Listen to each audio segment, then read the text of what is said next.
こんにちは、荒井住吉です。今日は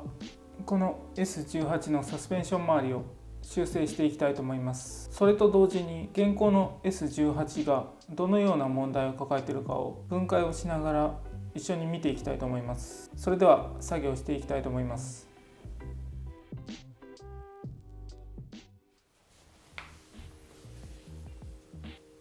今回サスペンションを修正するにあたって分解をするわけですけれども、この部分のボルトにアクセスする必要があります。そのためにはバッテリーを外して車輪まで外してやる必要があります。ですのでまずペダルを外してこの後ろ側のバッテリーを取り外して車輪を取り外すところまで行います。まずペダルを外します。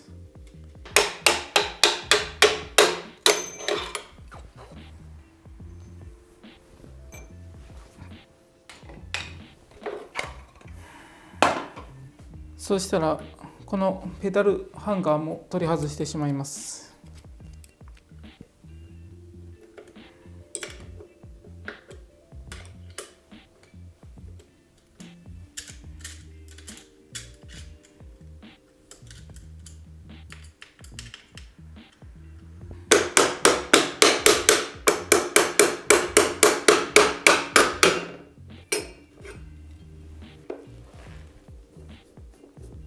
ここのバッテリーの部分を引き抜きます。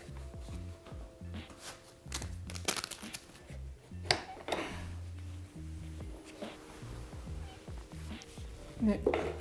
このリアのバッテリーは取り外しておきます。反対側も外していきます。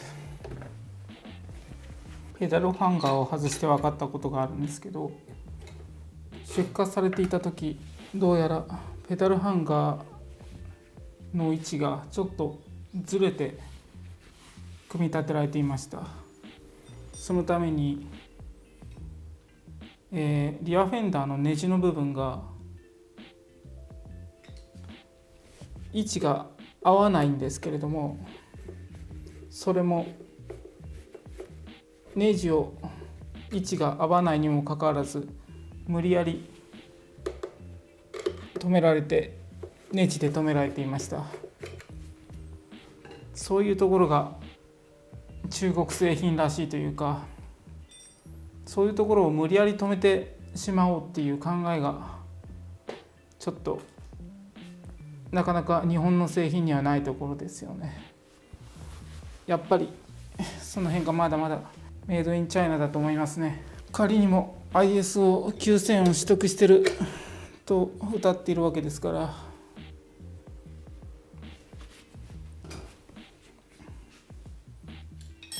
もうちょっとちゃんとした組み立てを行ってほしいものです。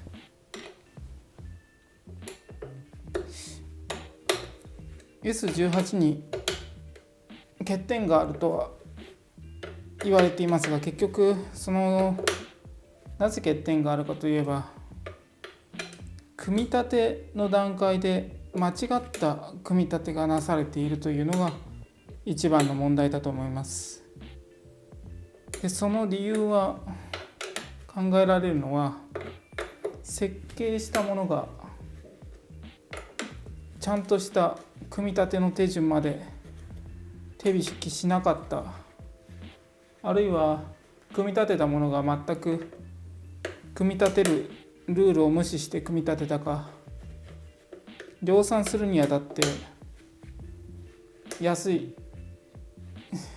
く雇われた人間が組み立てた可能性があると思いますね。設計として間違っている部分も、設計として把握していない部分もあるとは思うんですけれども、大きな問題というのはやはりちゃんとした組み立てがなっていない、その組み立てのクオリティコントロールが管理できていないというのが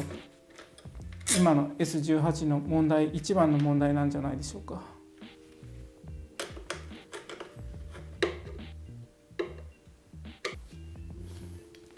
こちら側にはこの通りコネクターが挟まっています。で、これがパッキンなので、パッキンは取り外しておきます。この部分とこの部分はシリコン止めされているので、最初まずその部分は切り離してしまう必要があります。このシリコンを取ってしまうと防水加工が効かなくなってしまうので、後ほどそれは別の処理をして防水加工を施したいと思います。あとこの部分のケーブルですよね。このケーブル見てください。この部分の細いケーブルがすごい弱そうで、今にも切れてしまいそうなんで、この部分を取り扱う時には注意が必要だと思います。で、必ず車輪をタイヤを交換する時は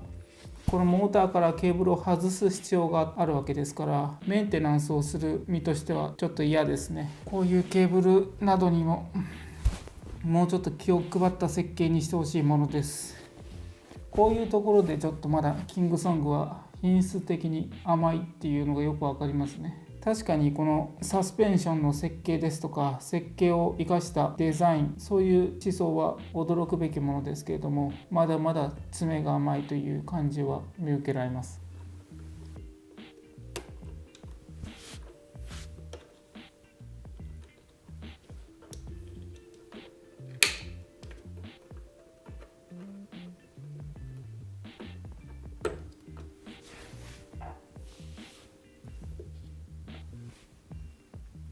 これまでの電動一輪車はこのモーターからモーターの軸の中心にペダルを止めるブラケットがこう L 字のブラケットが止められていることが多かったんですけれども、 S18 はそういった構造にはなってないですね。これまでの電動一輪車の構造とは全く別の構造になっているところが興味深いですね。この方がメンテナンス、タイヤを交換したりインナーチューブを交換したりするにはいい構造になっているので、この部分は今までの電動一輪車よりもこちらの方が構造としては好きですね。ある程度緩めたら反対側を外します。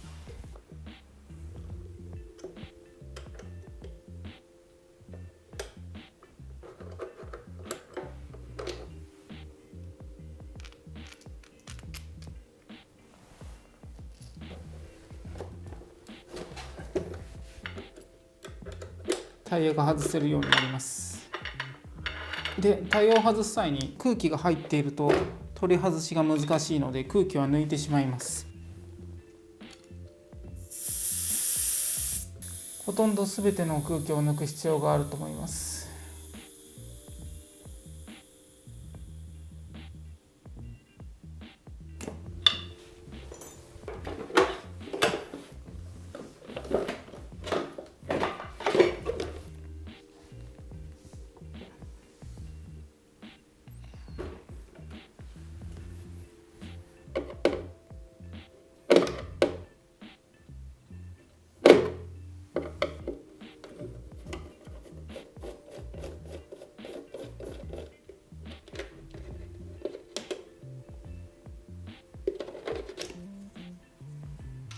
したら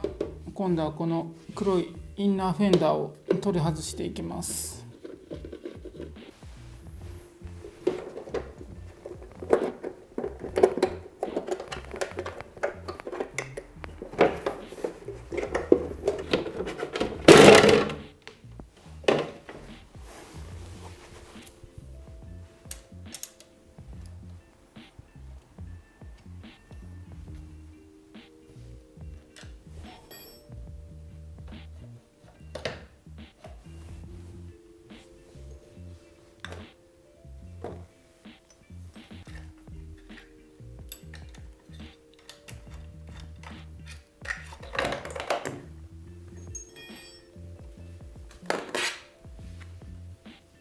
はい、これでサスペンションが取り外すことができました。次回の動画ではサスペンションフレーム可動部を修正していきたいと思います。